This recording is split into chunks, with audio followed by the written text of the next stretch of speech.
Hello guys, welcome back to my channel. അപ്പോൾ ഇന്ന് നമ്മുടെ 30-day ചാലഞ്ചിൻ്റെ സെക്കൻഡ് ഡേ ആണ്. അപ്പോൾ ഞാൻ മോർണിംഗ് തന്നെ ഫേസ് വാഷിന് പകരമായിട്ട് കടലപ്പൊടി കൊണ്ടിട്ട് ഫേസ് ഒന്ന് വാഷ് ചെയ്ത് നല്ലപോലെ കൊടുത്തിട്ടുണ്ട്.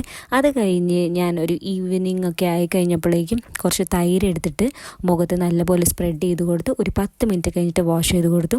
അതിൻ്റെ ഒപ്പം തന്നെ ഞാനൊരു പാക്കും കൂടി അപ്ലൈ ചെയ്യുന്നുണ്ട്, കുറച്ച് മഞ്ഞളും കൂടി ഇട്ടിട്ട്. അപ്പോൾ ഈ തൈര് നമ്മുടെ കോംപ്ലക്ഷൻ ബ്രൈറ്റൻ ചെയ്യാനും അതേപോലെ തന്നെ നമ്മുടെ സ്കിന്നിൻ്റെ ഓവറോൾ ഹെൽത്ത് ഇമ്പ്രൂവ് ചെയ്യാനും ഹെൽപ്പ് ചെയ്യും. അതേപോലെ ടെർമറിക് എന്ന് പറയുന്നത് ഒരു ആൻറ്റി ബാക്ടീരിയൽ പ്രോപ്പർട്ടീസ് ഉള്ളത് കൊണ്ട് നമുക്ക് ബാക്ടീരിയനെയൊക്കെ കൊന്ന് നമ്മുടെ സ്കിന്ന് നല്ല ക്ലീൻ ആൻഡ് ക്ലിയർ ആയിട്ടിരിക്കാനായിട്ട് ഹെൽപ്പ് ചെയ്യും. അപ്പോൾ ഈ രണ്ടും കൂടി യൂസ് ചെയ്ത് കഴിയുമ്പോൾ നമുക്കൊരു നല്ല മോയ്സ്ചറൈസിങ്, നല്ലൊരു എക്സ്ഫോളിയേഷനും സ്കിന്നിന് കിട്ടും. അപ്പോൾ അത് കഴിഞ്ഞിട്ട് ഞാൻ ജസ്റ്റ് ഒന്ന് ചെറുതായിട്ടൊന്ന് മോയ്സ്ചറൈസ് ചെയ്ത് കൊടുക്കുന്നുണ്ട്. അപ്പോൾ അടുത്ത ടിപ്പായിട്ട് നാളെ വരുന്നതായിരിക്കും. ടാറ്റ, ബൈ.